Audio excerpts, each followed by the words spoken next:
Hello and welcome to Anatomy of Marriage. I'm your host, Melanie Studley. What's up, my friends? My name is Seth Studley. I'm a licensed marriage and family therapist. Welcome to the show. Today, we are talking about my husband is really good at taking care of himself. Well, I'll be. Burn. Sick. All right, guys, check it out.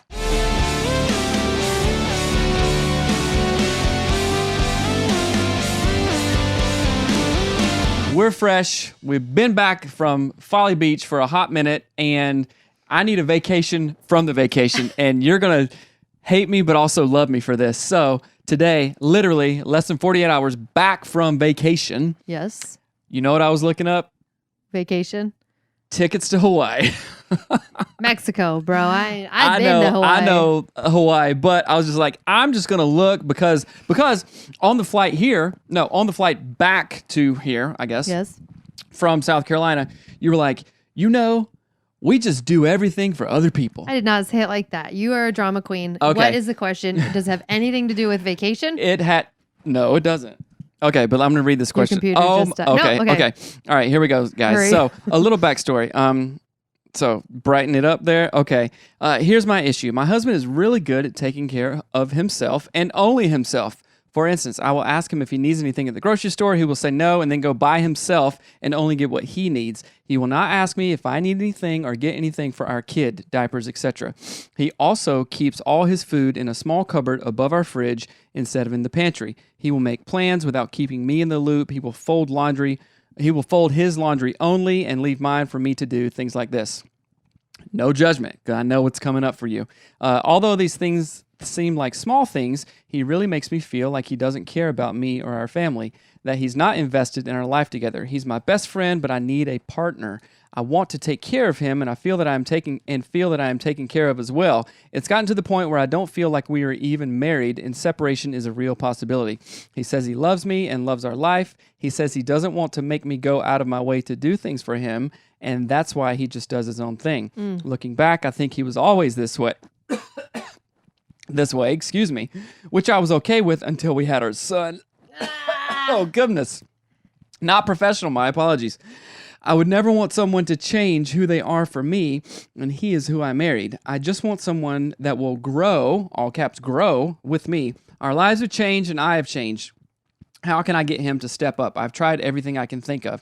I am sick and tired of feeling like a single parent with a roommate. Thanks for taking the time to read this. Seth is awesome and is the best therapist ever. Oh, thank you so much. Oh, my goodness. Not say that. That's so rad.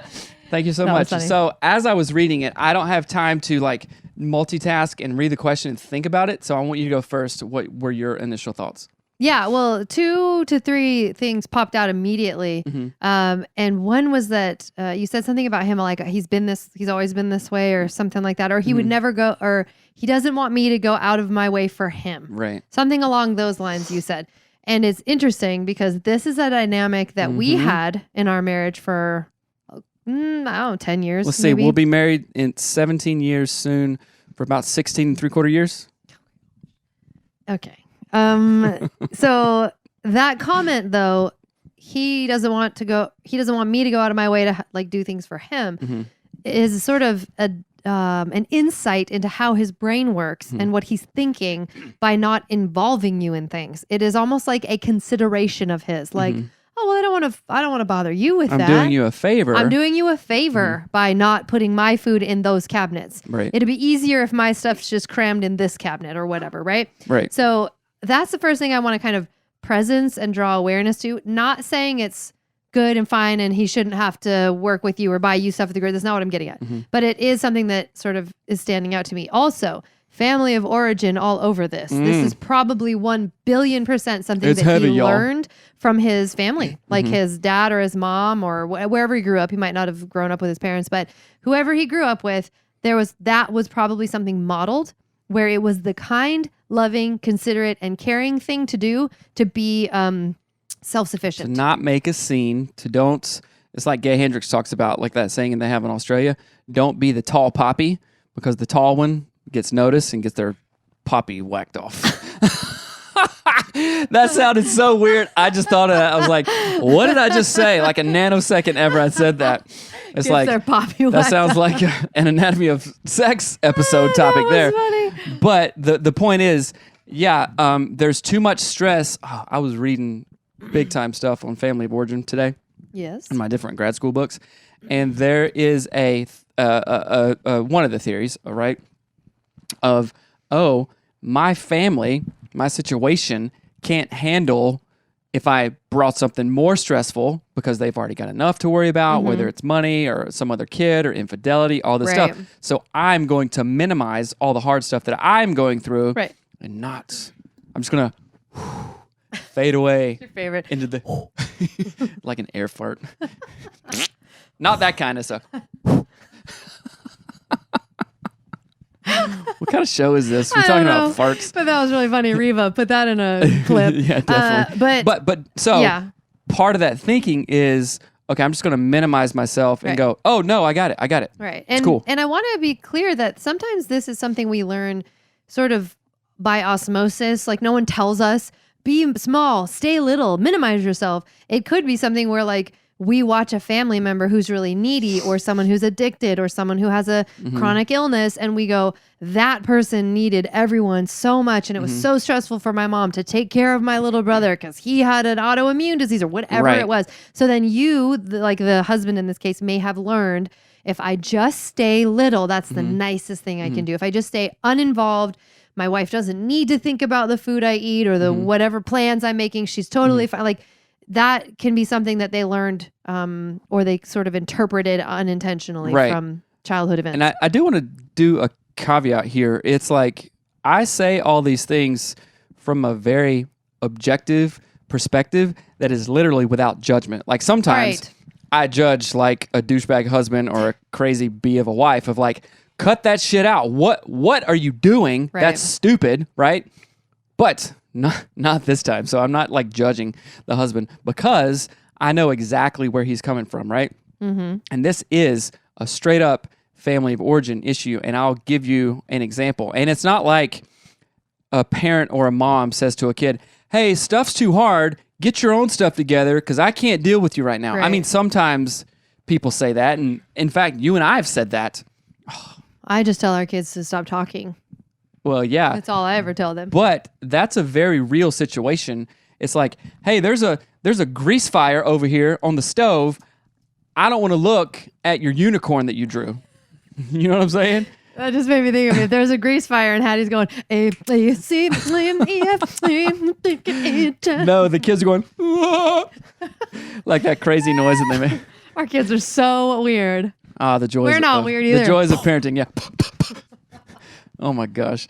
Anyway, so these lessons come in such slow and subtle ways. It's like the frog in a pot of cold water that just gets, 1 degree hotter until he's like cooked in frog legs, right? Right. And then supper's ready. That was funny, right? But I also want to sort of bring in... I'm not done with my thought. Get there? So these things come in very benign, very subtle ways. Like, hey, your brother, your sister's losing it right now. You're going to have to hold on. Right? And if that is over and over and over, I'm thinking of how it even happens in our marriage, then those other kids are going to go, don't mess with mom. Stuff's already too hard. Let me just figure out my own stuff and minimize my feeling. Oh, don't mess with dad. I even remember in my family of origin, #real talk, I remember my cousin would come up. She lived a couple hours away. She would come up and stuff. And she would always want to go out and be with the horses, right? We grew up with horses all over the place, right? Barrel riding, all this stuff. And she would want to go out and just hang out. And I told her, I was like, hey, and this was all my own. It's what I interpreted, right? And I was like, hey, no, don't go out there. You'll just get on people's nerves, right? And I wasn't saying you're the worst cousin ever. You're just a brat. It's like, no, from what I've learned, it's like, oh, you don't cause a fuss. You don't ask a lot of questions because people just like to be alone and you don't do stuff. And she was like, I don't know. I don't understand just this. Want to go look at the horses. Right. So that was my narrative that I kind of grew up with. And so I was like, hey, play it cool. Don't say stuff. If I'm upset, I'll deal with it on my own. Right. And it came up in our marriage. Here, you got an eyelash. Just talk. It came up in our, it's getting on my nerves. It came up in our marriage. Where's the eyelash? Hurry up. Came up in our marriage. Anyway, it came up in our marriage as you felt like this lady felt. Exactly, yes. You said, Seth, you've said this more than once. Seth, you don't need me. Yep. And in the reality was, a literal reality was, yeah, I know, I don't, kind of thing. Now, did that make Melanie, my wife right here, this lady right here with shoulders and red hair, did that make her feel special, wanted, loved, secure, or anything? Of course not. But I thought, hey, I don't want to burden you with whatever I have. And this goes so strong to like... Hold on. I have a story that literally happened this week. We went on vacation. This week? We went on vacation. We are filming that. You're hearing this later after we filmed it. We were on vacation. Right. We went to Folly Beach. Mm-hmm. So I haven't even talked to you about this. Uh-oh. Like, Seth's mom got hurt. We have this massive kite and it drug her down. We're pretty sure she probably cracked some ribs. She hit her head super hard and she probably tore. People are like, what? I know. The F kind of kite are we you have doing? Like a parasailing. It's like a kiteboard kite that's huge that will lift me off the ground. It's super fun. We got it from Dustin Kinsrew because I used to sing with him at church. Nobody knows Dustin Kinsrew. From Thrice. Y'all know Thrice. Anyway, so Seth's mother fell, hit her head, cracked ribs, and probably tore her one of her muscles in her leg. So she would not tell her husband, who was not with us. Tim wasn't with us. Mm-hmm. So he was back at home. She was at the beach with us. She wouldn't tell him. Did you know the day before she fell, he fell off a horse barrel racing and wouldn't tell her? I saw the video of it today. Yes. I'm like, horse's legs should not be upside down. I know, with your dad underneath it. Like this, with a person underneath. But listen, both of your parents said, because I talked to your mom about this yesterday. Mm-hmm. She's like, well, I just wasn't going to tell Tim. I didn't want to bother. I didn't want to upset him. I didn't want. And Tim is on the other side of the state saying the exact same thing. They're on vacation. I'm not going to tell him. I don't want to worry her. Right. I'll be fine. She doesn't need to know yet. So think about just that family. The implication of that idea alone is, I don't want to burden you. If I can do it myself, I can do it alone. I don't need your help. Right. But people. Two are always stronger than one in anything. 2 bank robbers do a better job than 1 bank robber, right? 2 brick masons can build a wall faster than 1. You understand what I'm saying? So 2 are better than 1. I'm fitting to preach. What do they say in Ecclesiastes? A cord of 3, a cord of 2 is strong, but a cord of 3 is super strong. You're bringing in the Lord into this conversation. The Lord. You were talking about if 2. you're cold, lay down with somebody, you get warm. If you sleep with dogs, you get fleas. Something like that. That is not in the Bible. Your mom said that to me once. I was like, holy cow. Anyway. Hey, that's true. But yes, but what I want to highlight in the conversation with like your parents not even telling each other that they had both been hurt. Right. Is that from my perspective and how it relates to this question from the lady is that if you called me and said, hey, I split my head open with an axe, true story. Which is true. If you called me and I didn't want to tell you. If you hadn't have told me, and you came home and then told me, I would have been sad because it's like think of it like if Mariner had split his head open with an axe. Mariner's our kid. And you didn't know about it for a week. You'd be like, why didn't you tell me? And why would you say that? Why would you say, why didn't you tell me? Why would you want him to tell you? Because, why would I want him to tell me? Because I love you. I'm my dad. I'm your dad. That is an intimate detail of your life. I want to help care about you. the intimate details of your life, not in not in some fused or enmeshed kind of way. But I want to help you. Oh my goodness, love let me help you. Yeah, what can I do? Yes, I want to feel useful. There is a part of our communication, communal, community, like relational selves as humans. We are relational beings. Right. There is a part of us that is feels when we cannot express ourselves in a giving way, it feels hurtful. It feels sad, right? So in my mind, that this is what that lady is saying. Like, you're not including me. Not like I'm so needy. I just need to know everything. Right. It's like, I mean, do you need me at all? Like, what are you doing? Why are we doing this, right? So here's the thing below the thing, right? And in family therapy, we look at all of that stuff, which I think this is going to be exciting because I have a rekindled interest and fire. Sure, just say the thing below the thing for the love of God. Speak. This is not. Speak. This is not kind.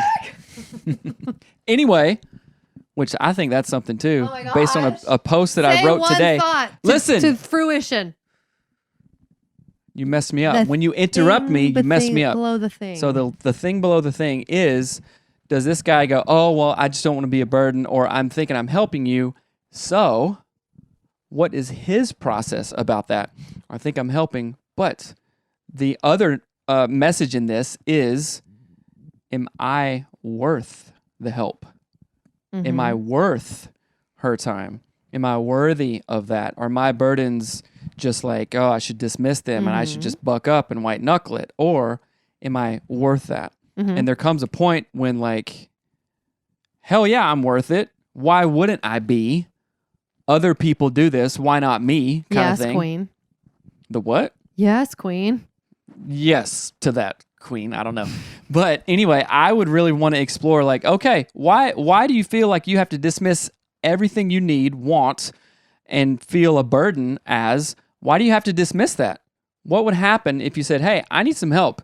Hey, I want to put my food over here. Or you need anything for the grocery store? Or like, yeah, when you go to the grocery store, get me some deli ham and some apples and some Swiss cheese, right? And a purple Gatorade. Ew. I know it's on the across the store, but you know, you're there, so will you get it, right? Do you feel worth asking somebody to do that, right? But, there's this thing in the South, and it's elsewhere too. It's like, oh, I don't want to put you out, man, kind of thing. But that really gets annoying after a while, kind of thing, right? Do you know what that means? Like, I don't want to put you out, right? Like, oh, it's no problem. And mom, when she got hurt on this, and I do this too, it's like almost there's a shame. I should have known better to take the kite, or I should have known better not to give you the chainsaw or something like that when you cut your finger. And it's like, oh, it was just silly of me. Now other people have to do this. I should have known better. So there's also this whole shame cycle that is incorporated to that. So we got a lot of work to do. But to answer this lady's question is like... Hold on. I want to dive back to... There is an element here of him, though, going to the grocery store and not asking her what she needs. So I want to make sure that we're not only addressing one half of it, because I think there's an important dynamic there. So I'm going to sort of zoop over here for a minute and talk about this. We have clients who this reminds me of, where I honestly think in this case with this husband, he probably doesn't know that he's doing it. That doesn't excuse it if he's doing it in like a mean way. And he's like, whatever, get your own purple Gatorade. Ugh. Like if that's his vibe, that's a different story. But if he's going to the store, getting groceries for himself and not thinking to call you or ask you, I'm going to venture to say he is, one, not doing it on purpose.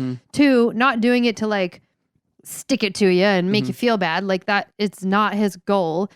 Three, that even if you reminded him, it's probably not in his nature to think that way anyway. And that is not necessarily a fault or a flaw. That's just, it is. It just is. Right. That comes up with you and I. It's like, oh, wait a minute. She's thinking about 800 other different things, not like kissing my stinky before I brush my teeth breath in the morning, kind of like, how are you doing? Like, it's not bad that, you know, I'm not thinking what you're thinking, basically, right? Are you thinking what I'm thinking? Right? And that's kind of what I think might be happening is that you, the person who wrote the question in, the wife, is feeling these very strong feelings. This must mean something. It must mean something that he doesn't pick things up for me at the store, or that he keeps food in a separate thing. It very well could mean absolutely nothing. And also, he is not thinking about it at all. And that is also okay. Now, you can teach him to be more thoughtful about that. That's totally fine. I don't think that's bad or weird or anything. No. It's a totally normal thing that you could ask, but there's a lot to be said that you said in there, like separation is on the table. Like, are you making something that is maybe just a character trait into something really disproportionately, like not remembering to buy diapers is not like like he went, buy diapers or don't. Yeah, don't. Like, I don't think that's what's going on. I just think he doesn't think about it. Sometimes we have to unlearn just our basic inherent selfishness. You know what I'm thinking? Oh yeah, for like, sure. I could be thinking, you know, if I'm working a 9-to-5 job, like, oh yeah, you know, quitting time, 5:30, I'm going to hit the store, and I've been thinking about this new beer that I want to try because I heard a commercial for it on the radio, and you're thinking about that and thinking about Miller Lite Lime. Yes. Refreshing in the summertime. Oh boy. Anyway, and you're just thinking about that, and you're just like a one-track mind. It's like, oh, I'm also a dad Right. Okay, so what hat are you wearing? Are you like the dude beer hat on the way home? Like, oh yeah, this, chicken wings and beer. Okay, yeah, sometimes that's fine, right? Also, incorporate the other people you're responsible for Right, and into married that. to, because you're married, man. You're a married man. Right. You're not your own island no more. Let's get some maturity around it. Let's kick your own ass around it. Like, oh, okay, I've been thinking about this way for a long minute because my dad was this way and was that. Okay, I don't care. That's fine. How are you going to show up, dude? Right? And I would love to just dive in more with this lady's question. But you know what? One thing that you mentioned, you talked about like thinking about something and like meaning something. And you know what I think about and what means a real deal to me? Is it getfaithful.com/anatomy of marriage? It is that, but not in this ad spot. Oh, okay. Tell me about this ad spot. I've been thinking about the Back to Basics Bootcamp, lady. And it means a lot, right? It's going to mean a lot if you take the time to come out to Seattle and hang out with us and invest in your marriage and learn things about, how do I create a shared vision? You can come into our studio. We didn't say that. If you buy the Back to Basics Bootcamp backyard session, you can come and stand. You can get your photo taken right in front of this here wall. Oh, that'd be awesome. Oh, yeah. Take a pic op. and not ad, at us, right? But that's what I'm thinking about, guys. So August 6th, Seattle, Washington, right near our home, we're going to do a 3-session awesomeness thing, Back right? to Basics Bootcamp. We're going to do a free session, Back to Basics Bootcamp, at the amazing venue across our streets. Then, if you buy the VIP tickets, you're going to get to come to our house. Our backyard. In our backyard. There might be a fire burning. There I don't might know. be dogs. There's going to be dogs. a teepee from her grandma, what's on the reservation. We're going to do all kinds of stuff, right? And we're going to create a shared vision. What else are we going to do? We're going to do all the things. We're going through your work, but we created a guidebook for you. It's amazing. It really is amazing. We're doing this all for you guys to get back to basics to help your marriages thrive. So check out the show notes for Eventbrite. You guys, tickets are going fast, so please sign up for Back to Basics Bootcamp August 6th. And if you signed up already, Air 5. All right. Right. Okay, so what else would you give this lady? I just want to, there's a couple things. So you were also very, very good at taking care of only yourself for quite a long time. And I did what most women do, and I perceived that as an affront. An intentional neglect of my needs. I was interpreting that as you must hate me. I'm not good enough. I'm obviously not worth your time. I'm obviously not worth your thoughts. I wish I could go back in time and be like, Melanie, he just doesn't get it. Right. But you didn't have people in your life to tell you that, right? Luckily, you guys have us in your life. Right. And you know how amazing it would have been to have the clearing structure around that? Oh, yeah. Hey, Seth, I feel like all these things are happening. When you go to the grocery store and don't ask me what I need, I feel like, or what I make up about this is that you don't care about me. You don't need me. Right. You don't need me. What that reminds me of is like my whatever in my life and those things. Right. So it's, I'm not like saying this, this is a simple fix. Right. But if we do simple tweaks over and over and over consistently, then we can take a huge chunk out of this thing that is obvious. Right.